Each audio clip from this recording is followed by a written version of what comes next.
Sup people of YouTube, Big S here for Big S Gaming, and today I'm coming at you with the third and final part of my Return to Tamriel series.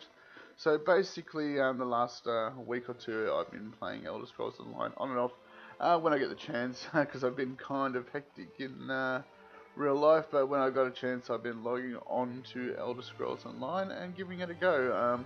After 1 year since release, they've finally gone free to play and launched Tamriel Unlimited. That gives us a few extra features, a nice, cleaner, crisper game, and yeah, just all in all, overall better playing experience.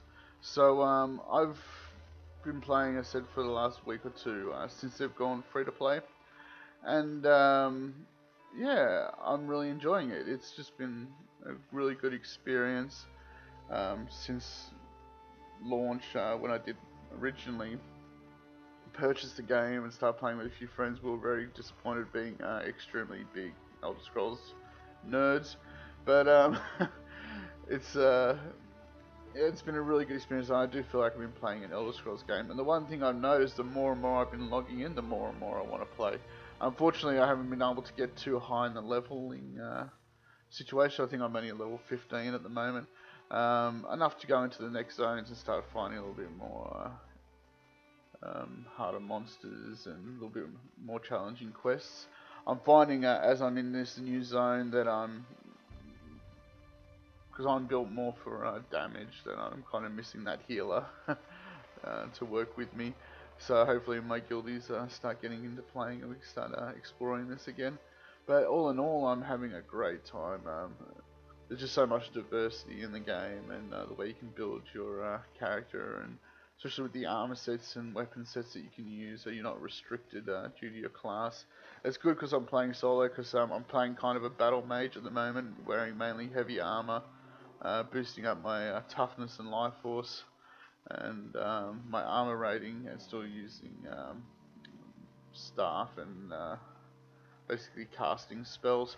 The reason, if I was working with a group of people, I'd probably be sticking to them with the light armor to give me the magicka boost and different things like that. But when you're running around by yourself, you've got to make those compromises, and I'm enjoying it at the moment. It's lots of fun.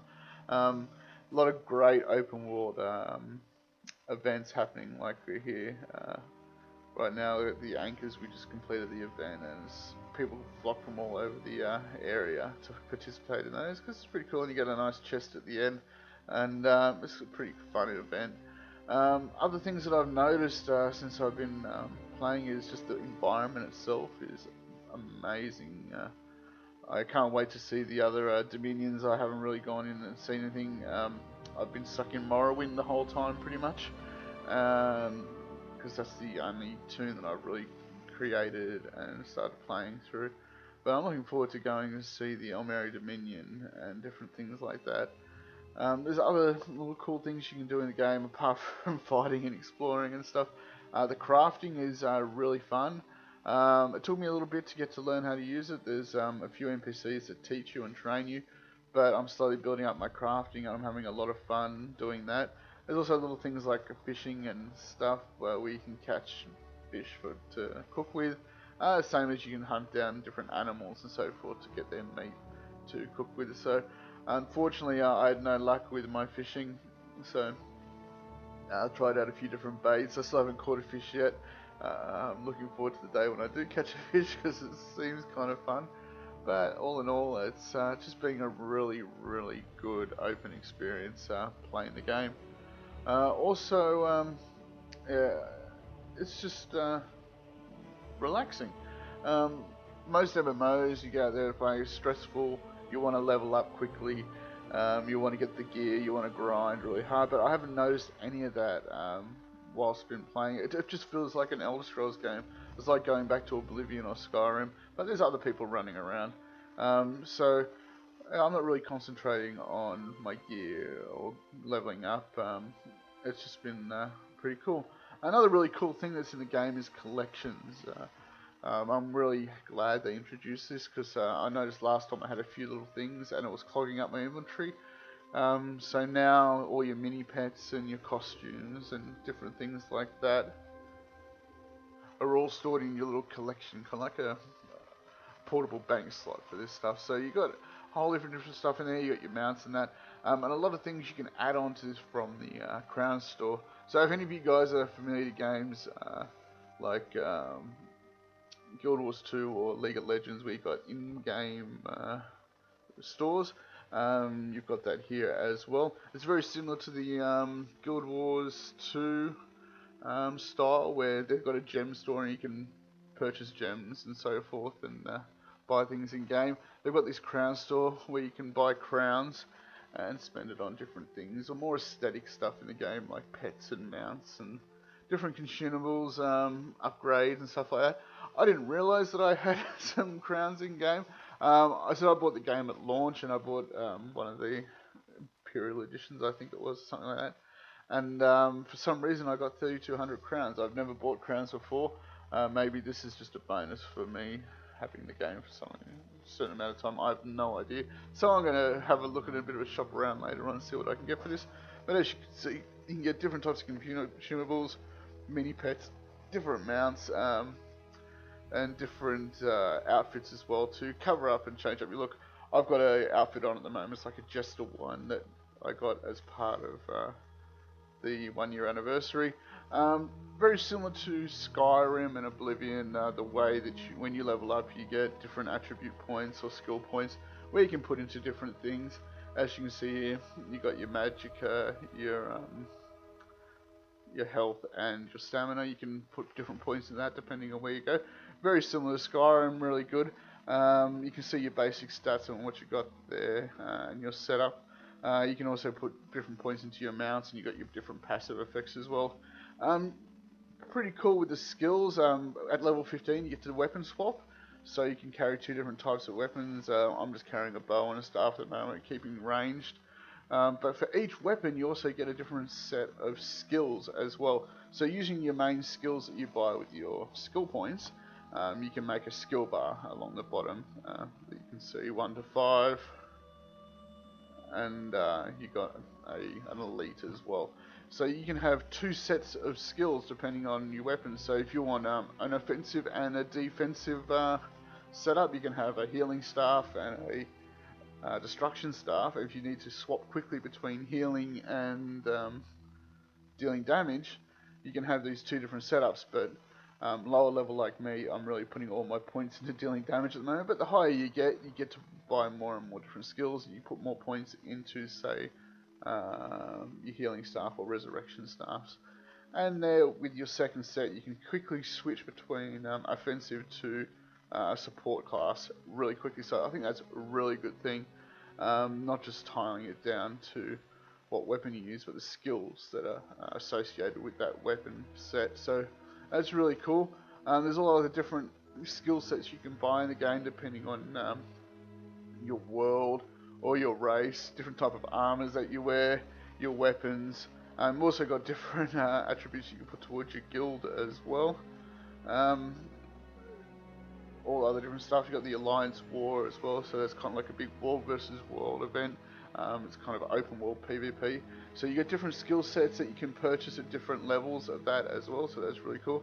You got your different racial skills depending on what race you are, being maybe Nord or Elf, Orc or something along those lines. You can pick different types of skills, so that's really cool as well. And then you got your crafting skills as well. I'm starting to invest heavily into clothing and woodworking, so I'm working hard to build those up at the moment as well. And every day when I get a chance, as I build that, I try to add more and more to my skill set for crafting as well, so hopefully I can max that out eventually. But all in all, it's been really fun. Some other things that are really cool that I noticed about the game, it's kind of if anyone that plays Skyrim and Oblivion we've been used to the whole questing system, but one of the big things is the lore books and the books that you find in and around the open world. So I know myself personally in Skyrim, I would collect the books and take them back to one of my houses in Whiterun or in Solitude or somewhere like that. Put them in the bookshelf, and occasionally I go there and read the books. It's just something that I used to do. I really enjoyed the Elder Scrolls lore, and I still do.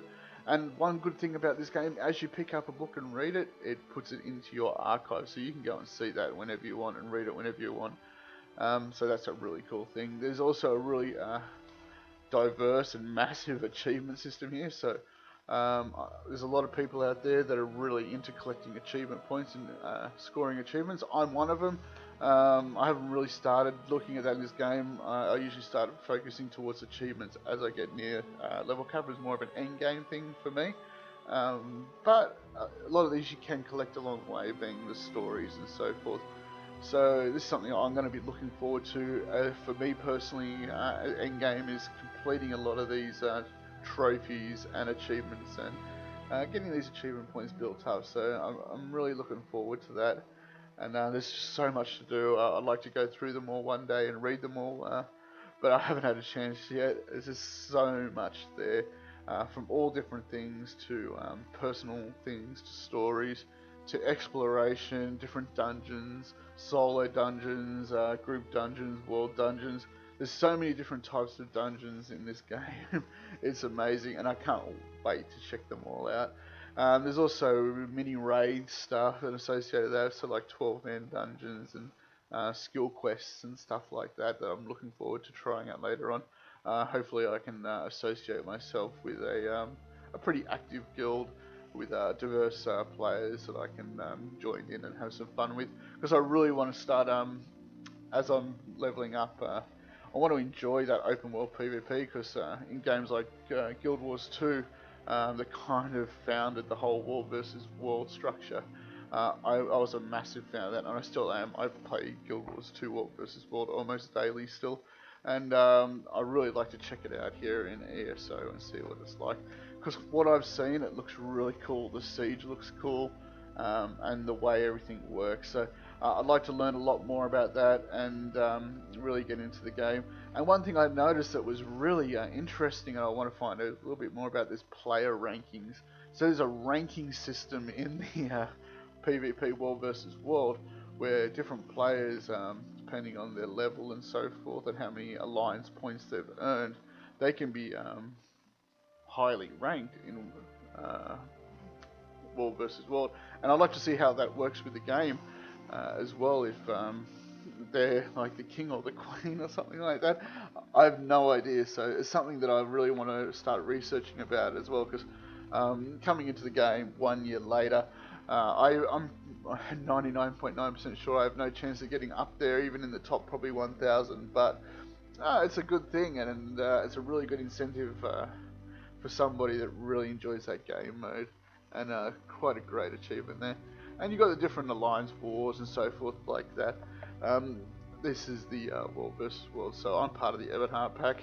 I'm really enjoying it, guys. So if you guys were even considering returning to Tamriel, I would do it. It's just been amazing, and it's well worth it. I think it's about 50 or 60 bucks to buy the game, and that's it. No monthly fees anymore, so catch you later.